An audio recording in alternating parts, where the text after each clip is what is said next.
담수화 시설 파괴, 핵폭탄 버금가는 이유를 지금부터 말씀드리겠습니다. 물이 끊기면 7일입니다. 단 7일 안에 수만 명이 죽어나갑니다. 핵폭탄이 아니어도 미사일 몇 발이면 충분합니다. 중동에서 지금 실제로 벌어지고 있는 일입니다. 식량이 떨어지면 버틸 수 있습니다. 한 달, 두 달 비축분이 있으니까요.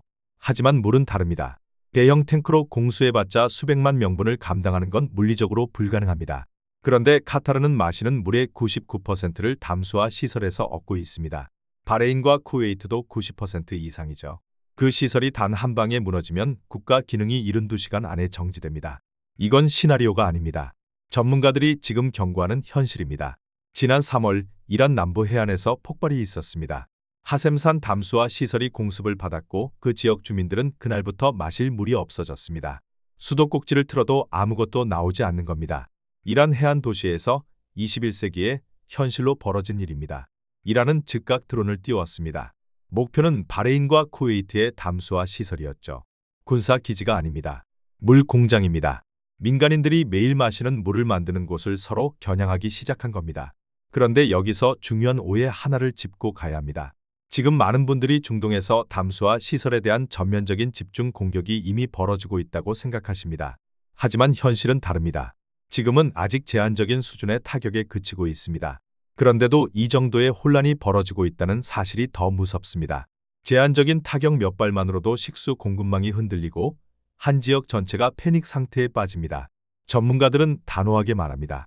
만약 전면 공격이 실제로 감행됐다면 지금 우리가 보는 혼란은 서막에 불과했을 거라고요. 아랍 국가들은 국가 존립 자체가 위태로운 상황에 처했을 겁니다. 담수화 시설은 한번 제대로 타격을 받으면 복구가 거의 불가능합니다.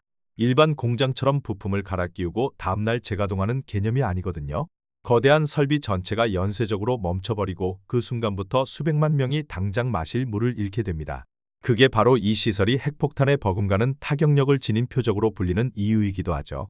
그럼 왜 이 시설 하나가 그토록 치명적인 아킬레스건인지, 그리고 왜 아랍 국가들이 지금 이 문제 앞에서 속수무책으로 벌벌 떨고 있는지 지금부터 하나씩 짚어드리겠습니다. 지도를 한번 펼쳐보시겠습니까? 아라비아 반도를 보면 강이 없습니다. 제대로 된 하천이 없어요. 사막이 국토의 대부분을 차지하고 있고 내륙에서 끌어다 쓸 수자원 자체가 존재하지 않습니다. 그러니까 이 나라들은 바닷물을 끓이고 걸러서 마시는 수밖에 없는 겁니다. 카타르는 전체 식수의 99%를 담수화 시설에서 얻습니다. 99%입니다. 바레인과 쿠웨이트는 90% 이상이고 오만은 86%, 사우디아라비아도 70%에 달합니다. 아랍 연방 전체가 운영 중인 담수화 시설만 439개, 연간 생산량은 57억 5천만 입방미터에 이릅니다. 이 숫자들이 의미하는 건 하나입니다. 담수화 시설이 멈추는 순간 이 나라들은 대체제가 없다는 겁니다. 말 그대로 없어요. 우물도 없고 강도 없고 호수도 없습니다. 바닷물을 정수하는 그 공장 하나에 수백만 명의 생존이 통째로 걸려 있는 겁니다. 두바이 고층 빌딩 숲 아래에서 리야드 쇼핑몰 안에서 사람들이 아무렇지 않게 생수를 마실 수 있는 건 그 공장들이 지금 이 순간도 쉬지 않고 돌아가고 있기 때문입니다. 공장이 멈추면 그 화려한 도시도 같이 멈춥니다. 그런데 이란은 다릅니다. 이란은 내륙에 강이 있고 거대한 호수가 있습니다. 담수화 시설에 의존하는 비율이 고작 3%에서 최대 9% 수준입니다. 이 숫자의 차이가 무엇을 의미하는지 느껴지십니까? 이란이 아랍 국가의 담수화 시설을 공격하면 수백만 명이 생사의 기로에 서게 됩니다. 반대로 아랍 국가들이 이란의 담수화 시설을 공격해봤자 이란이 받는 타격은 전체 물 공급의 극히 일부에 불과한 겁니다. 같은 무기로 같은 표적을 노려도 결과는 완전히 다릅니다. 이건 단순한 군사력 차이가 아닙니다. 지형과 지리가 만들어낸 구조적인 비대칭입니다. 아랍 국가들은 이 불균형을 뻔히 알면서도 담수화 시설에 의존할 수밖에 없고 이란은 그 약점을 정확하게 겨냥하고 있습니다. 지형이 곧 운명이 되어버린 셈입니다. 전쟁이 나면 식량이 먼저 떠오르죠. 비축해둔 쌀, 수입해온 밀, 창고에 쌓인 통조림들. 실제로 전시의 식량이 부족해지면 어느 정도는 버틸 수 있습니다. 외부에서 들여오거나 기존 비축분을 털어서 시간을 벌 수 있거든요. 그런데 물은 다릅니다. 물은 버티는 게 없습니다. 인체는 물 없이 사흘에서 길어야 7일을 넘기지 못합니다. 수백만 명이 사는 도시에 필요한 물의 양을 비행기나 배로 긴급 수송한다는 건 물리적으로 불가능합니다. 생각해 보십시오. 중동의 대도시 두바이나 리야드 같은 곳에 사는 수백만 명이 하루에 소비하는 물이 얼마인지. 그 양을 화물기로 실어 나르려면 하루에 수천 대가 필요합니다. 계산 자체가 성립하지 않아요. 담수화 시설이 멈추면 그 도시에 사는 사람들에게 선택지는 둘밖에 없습니다. 오염된 물이라도 찾아 헤매거나 아니면 도망치거나. 이 두 가지뿐입니다. 두바이에 사는 30대 직장인 아흐메드를 상상해 보십시오. 아이 둘을 키우고 아파트 관리비 내고 출퇴근하는 평범한 가장입니다. 그 사람이 수도꼭지를 틀었을 때 아무것도 나오지 않는 순간 그의 일상은 그 자리에서 끝납니다. 마트로 달려가겠죠. 이미 텅 비어 있을 겁니다. 주유소 앞에 차들이 줄을 서듯 생수 앞에 사람들이 몰려들 겁니다. 그리고 이틀이 지나면 그 줄은 폭동이 됩니다. 전문가들은 식수 공급이 끊기면 불과 7일 안에 수만 명 이상의 민간인이 탈수로 사망할 수 있다고 경고합니다. 포탄에 맞아 죽는 것보다 물이 없어 죽는 게 더 빠를 수 있다는 겁니다. 이게 바로 담수화 시설 타격이 핵폭탄에 버금간다는 말이 나오는 이유입니다. 수자원 단절은 도시 전체를 지우는 방아쇠입니다. 지난 3월 말 이란 남부 해안에서 폭발이 일어났습니다. 하셈산 담수화 시설이 공습을 받았고 그 지역 주민들은 그날부터 수도꼭지를 틀어도 아무것도 나오지 않았습니다. 이란은 즉각 드론을 띄웠습니다. 목표는 바레인과 쿠웨이트의 담수화 시설이었습니다. 군사 기지가 아닙니다. 물 공장입니다. 양측이 서로의 식수 인프라를 직접 겨냥하기 시작한 겁니다. 여기서 중요한 게 있습니다. 이 공격들은 전면전이 아닙니다. 아직은 제한적인 보복 수준입니다. 그런데도 결과는 충격적이었습니다. 한 지역의 식수 공급이 완전히 끊겼고 주변국들은 자국 시설이 다음 표적이 될지 모른다는 공포에 휩싸였습니다. 이게 전면 공격이었다면 어떻게 됐을까요? 전문가들은 단호하게 말합니다. 국가 존립 자체가 흔들렸을 거라고요. 담수화 시설을 노리는 건 단순한 군사 전술이 아닙니다. 상대방의 생존 의지 자체를 꺾으려는 전략입니다. 군인을 죽이는 게 아니라 민간인들을 극한의 공포로 몰아넣어 국가가 스스로 무너지게 만드는 방식입니다. 실제로 이 연쇄 공격 이후 바레인과 쿠웨이트 시민들 사이에서 생수 사재기가 벌어졌다는 보도가 나왔습니다. 전쟁터에서 총소리가 나기도 전에 마트 생수 코너가 먼저 텅 비어버린 겁니다. 이게 수자원 공격이 가진 진짜 위력입니다. 무기는 미사일이지만 진짜 표적은 사람들의 마음입니다. 공포가 퍼지면 사회가 먼저 무너집니다. 군대가 싸우기도 전에 국민들이 먼저 항복을 선택하게 만드는 겁니다. 그래서 담수화 시설 타격은 단순한 파괴가 아니라 국가의 항복을 받아내기 위한 가장 잔인한 형태의 심리전이기도 합니다. 비행기를 타고 중동 상공을 지나다 창밖을 내려다보면 해안가에 거대한 시설이 보입니다. 끝도 없이 이어지는 탱크와 배관들, 축구장 수십 개를 합쳐놓은 것 같은 규모입니다. 그게 바로 담수화 플랜트입니다. 워낙 크고 개방된 곳에 있어서 숨길 수가 없습니다. 위성에서도 훤히 보이고 레이더에도 그대로 잡힙니다. 표적으로 삼기에 이보다 쉬운 곳이 없습니다. 그런데 문제는 크기만이 아닙니다. 담수화 시설은 바닷물을 끌어올려 소금기를 제거하고 정수하고 가압해서 각 가정으로 보내는 연속적인 공정으로 이루어져 있습니다. 이 공정이 중요한 이유가 있습니다. 어느 한 단계라도 망가지면 전체가 멈춥니다. 파이프 하나, 펌프 하나, 필터 하나가 손상돼도 시스템 전체가 셧다운됩니다. 일반 공장처럼 고장난 부품을 갈아 끼우고 다음날 재가동하는 개념이 아닙니다. 이런 초대형 플랜트는 설계부터 시공까지 수년이 걸리고 부품 하나도 주문 제작입니다. 공습으로 핵심 설비가 파괴되면 복구에 몇 달에서 길게는 몇 년이 걸립니다. 그 사이 수백만 명은 물 없이 버텨야 합니다. 그게 불가능하다는 건 우리가 앞서 확인했습니다. 한 방으로 끝납니다. 그리고 끝나면 다시 살리기가 극도로 어렵습니다. 이게 담수화 시설이 군사 전략가들이 가장 탐내는 표적이 된 이유입니다. 투자 대비 파괴력이 어떤 군사 목표물보다 압도적으로 높기 때문입니다. 미사일 한 발, 드론 몇 대면 충분합니다. 반면 그 피해를 복구하려면 수십억 달러와 수년의 시간이 필요합니다. 공격하는 쪽은 싸고 빠르고 당하는 쪽은 느리고 비쌉니다. 전쟁에서 이보다 일방적인 구도는 좀처럼 만들어지지 않습니다. 전문가들이 말하는 최악의 시나리오가 있습니다.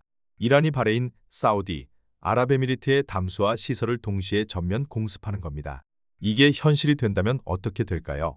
타격 후 24시간 안에 슈퍼마켓 생수가 동납니다. 48시간이 지나면 급수 차량 앞에 수킬로미터 줄이 늘어섭니다. 72시간 그러니까 사흘이 지나면 폭동이 시작됩니다. 그리고 일주일이 넘어가면 전문가들은 최소 1000만 명 이상이 생존의 기로에 선다고 말합니다. 1000만 명입니다. 서울 전체 인구가 물 없이 버티는 상황을 상상해 보십시오. 병원이 멈춥니다. 소방서가 멈춥니다. 냉방 시스템이 멈추고 섭씨 50도가 넘는 사막의 열기 속에 에어컨도 없이 버텨야 합니다. 중동의 여름은 그냥 덥다는 표현으로는 부족합니다. 물 없이 버티면 탈수가 아니라 열사병으로 더 빨리 쓰러집니다. 사흘이 지나면 국가 행정 기능이 완전히 마비됩니다. 공무원들도 가족을 지키러 떠나고 군인들도 전선을 이탈하기 시작합니다. 국가라는 시스템 자체가 안에서부터 무너지는 겁니다. 시민들은 선택해야 합니다. 오염된 바닷물이라도 마시거나 아니면 비행기를 타고 나라를 떠나거나 이 두 가지 중 하나를 강요받는 겁니다. 21세기에 석유 부국에서 평범하게 살던 사람들이 두바이에서 20년 넘게 터를 잡고 살아온 50대 박 사장님을 생각해 보십시오. 그분이 수도꼭지 앞에서 아무것도 나오지 않는 걸 확인하는 순간 평생 쌓아온 모든 것을 두고 공항으로 향해야 합니다. 48시간에서 72시간, 이 숫자가 전문가들이 말하는 국가 기능 정지의 고비입니다. 핵폭탄이 터지면 그 지역이 사라집니다. 담수화 시설이 무너지면 그 나라가 사라집니다. 숫자로 다시 한번 정리해드리겠습니다. 아랍 연방 국가들이 운영 중인 담수화 시설은 총 439개입니다. 연간 생산하는 물의 양은 57억 5천만 입방미터에 달합니다.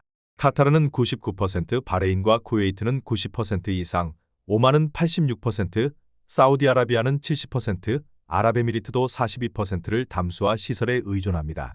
이 숫자들을 보면서 한 가지 질문이 떠오르지 않으십니까? 이렇게 위험한 걸 알면서 왜 이렇게까지 의존하게 됐을까요? 선택지가 없었기 때문입니다. 사막 위에 세워진 나라에서 강을 만들 수는 없습니다. 비가 오길 기도할 수도 없습니다. 담수화 기술이 발전하면서 이 나라들은 바닷물을 식수로 바꾸는데 국가의 미래를 걸었습니다. 그리고 그 기술 덕분에 두바이 같은 도시가 사막 한가운데 솟아올랐습니다. 고층 빌딩이 올라가고 분수가 뿜어지고 실내 스키장까지 생겼습니다. 그 모든 화려함의 밑바닥에 담수화 플랜트가 있었던 겁니다. 문제는 그 성공이 동시에 치명적인 약점이 됐다는 겁니다. 반면 이란의 담수화 의존도는 3%입니다. 이 숫자 하나가 모든 걸 설명합니다. 아랍 국가들이 이란의 담수화 시설을 공격해봤자 이란은 97%의 물 공급이 그대로 유지됩니다. 이란이 아랍 국가들의 담수화 시설을 공격하면 그 나라의 식수 공급 대부분이 무너집니다. 같은 전술, 완전히 다른 결과입니다. 전쟁에서 이런 구조적 비대칭이 존재한다는 건 한쪽이 이미 지고 시작하는 것과 같습니다. 아랍 국가들은 이 현실을 알고 있습니다. 알면서도 바꿀 수가 없습니다. 강을 만들 수도 없고 비를 내리게 할 수도 없으니까요. 그래서 남은 선택지는 하나입니다. 막는 것 그것뿐입니다. 이란의 입장에서 생각해 보겠습니다. 하루에 발사할 수 있는 미사일이 10발에서 20발 수준입니다. 제한된 무기로 최대의 효과를 내야 합니다. 그렇다면 어디를 노려야 할까요? 패트리어트 미사일 포대가 겹겹이 둘러싼 군사 기지를 공격하면 요격당할 확률이 높습니다. 반면 담수화 시설은 다릅니다. 민간 인프라라 방공망이 상대적으로 허술합니다. 위치는 위성으로 훤히 보입니다. 크기가 워낙 커서 맞추기도 쉽습니다. 군사 전술 용어로 이걸 소프트 타겟이라고 부릅니다. 딱딱한 군사 목표물, 즉 하드 타겟을 피하고 방어가 약한 민간 시설을 집중적으로 두드리는 전략입니다. 비용 대비 효율이 압도적입니다. 미사일 한 발 값과 담수화 시설 복구 비용을 비교하면 수십 배에서 수백 배 차이가 납니다. 적은 자원으로 상대방에게 최대의 고통을 안기는 겁니다. 방어하는 아랍 국가 입장에서는 악몽입니다. 지켜야 할 시설이 수백 개인데 그 모든 곳에 방공포대를 배치하려면 천문학적인 비용이 듭니다. 게다가 이란이 수백 발을 동시에 퍼붓는 포화 공격을 감행하면 아무리 촘촘한 방어망도 뚫립니다. 그래서 결국 방어하는 쪽이 지치게 됩니다. 돈도 바닥나고 심리적으로도 한계에 다다릅니다. 전쟁에서 이기는 건 총알이 많은 쪽이 아니라 버티는 의지가 남아있는 쪽입니다. 이란은 바로 그 의지를 꺾으려는 겁니다. 미국이 이 상황을 방관하면 동맹국들 사이에서 심각한 균열이 생깁니다. 우리가 지켜줄게 라는 말을 믿고 중동의 자리를 잡은 나라들이 속절없이 당하는 걸 보고 있어야 하니까요. 이건 군사 문제이기 이전에 동맹의 신뢰 문제입니다. 그렇다면 막을 수는 있을까요? 걸프만 주변 핵심 담수화 시설 56곳이 모두 이란 미사일 사정권 안에 들어 있습니다. 현재의 방공망으로는 이 모든 곳을 동시에 완벽히 지키는 게 불가능합니다. 시설 하나를 지키려면 값비싼 패트리어트 포대를 여러 기 배치해야 합니다. 그런데 이란이 수백 발을 한꺼번에 쏘는 포화 공격을 쓰면 방어망은 반드시 뚫립니다. 요격 미사일도 결국 숫자 싸움입니다. 그래서 전문가들은 다른 방향을 봅니다. 근본적인 해결책은 이란의 미사일 발사대를 선제 타격해서 날아오는 발사체 자체를 줄이는 겁니다. 하지만 이건 전면전 확전을 의미합니다.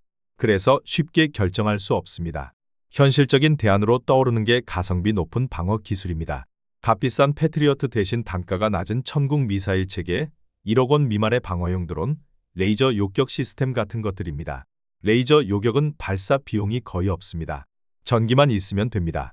드론 수백 대가 적어도 방어망을 형성하면 미사일 포대 한 기보다 훨씬 넓은 지역을 커버할 수 있습니다. 여기서 우리나라 이야기도 빠질 수 없습니다. 전국 미사일은 한국산입니다. 이미 중동 여러 나라에 수출된 상태입니다. 중동의 식수 위기가 한국 방산 산업의 새로운 수출 기회가 되고 있다는 건 아이러니하지만 현실입니다. 비축량을 늘리는 방법도 있습니다만 이건 또 다른 딜레마를 만듭니다. 비축 시설도 결국 표적이 되거든요. 지켜야 할 곳만 늘어나는 겁니다. 아랍 국가들은 앞으로 3년에서 5년 안에 방어 시스템을 완전히 재편해야 합니다. 물을 지키는데 수백억 달러가 들어가는 시대가 됐습니다. 마지막으로 가장 극단적인 시나리오를 말씀드리겠습니다. 이란 부셰르의 원자력 발전소가 있습니다. 만약 이 시설이 군사 타격을 받으면 어떻게 될까요? 페르시아만은 태평양이 아닙니다. 좁고 폐쇄적인 내해입니다. 길이가 약 990km, 평균 수심은 50m 남짓입니다. 2011년 후쿠시마 원전 사고 때 방사능이 태평양으로 퍼졌습니다. 거대한 바다가 희석시켜졌습니다. 그래서 최악은 면했습니다. 하지만 페르시아만은 다릅니다. 해류 순환이 느립니다. 바닷물이 만바깥으로 빠져나가는 데만 수년이 걸립니다. 방사능이 유출되면 희석될 곳이 없습니다. 그 좁은 바다 안에 고농도로 축적됩니다. 그 순간 페르시아만 전체가 죽음의 바다가 됩니다. 호르무즈 해협이 봉쇄됩니다. 전 세계 원유 수송량의 20%가 지나는 그 길목이 막히는 겁니다. 국제 유가가 폭등하고 세계 물류가 마비됩니다. 우리나라 기름값도 순식간에 뛰어오릅니다. 중동 사태가 우리 생활과 무관하지 않은 이유입니다. 그리고 바닷물이 방사능에 오염되면 담수와 시설도 함께 끝납니다. 오염된 바닷물을 끌어다 정수할 수는 없으니까요. 방사능 피폭과 식수 고갈이 동시에 닥치는 겁니다. 이 상황에서 아랍 국가 국민들이 할 수 있는 건 하나입니다. 비행기를 타고 나라를 떠나는 것뿐입니다. 영토는 있지만 사람이 살 수 없는 나라, 사실상의 국가 소멸입니다. 핵전쟁 없이도 핵전쟁과 같은 결과가 나오는 겁니다. 그리고 이건 먼 나라 이야기가 아닙니다. 세계 경제가 하나로 연결된 지금 페르시아만이 무너지면 그 충격파는 반드시 우리에게도 옵니다. 국제법이 있습니다. 제네바 협약이 있습니다. 식수원을 공격하는 건 명백한 전쟁 범죄입니다. 하지만 현실에서 이 규칙은 작동하지 않습니다. 힘이 없으면 법도 없습니다. 담수와 시설이 무너지면 가장 먼저 죽는 건 어린아이들이고 노인들이고 병원 환자들입니다. 전쟁을 결정한 사람들은 안전한 곳에 있습니다. 아무 결정도 하지 않은 사람들이 가장 먼저 죽는 겁니다. 수자원의 무기화는 먼 나라 이야기가 아닙니다. 페르시아만이 흔들리면 유가가 오르고 물류가 막히고 그 파장은 반드시 우리에게도 옵니다. 물이 무기가 되는 세상, 우리는 지금 그 한가운데 살고 있습니다.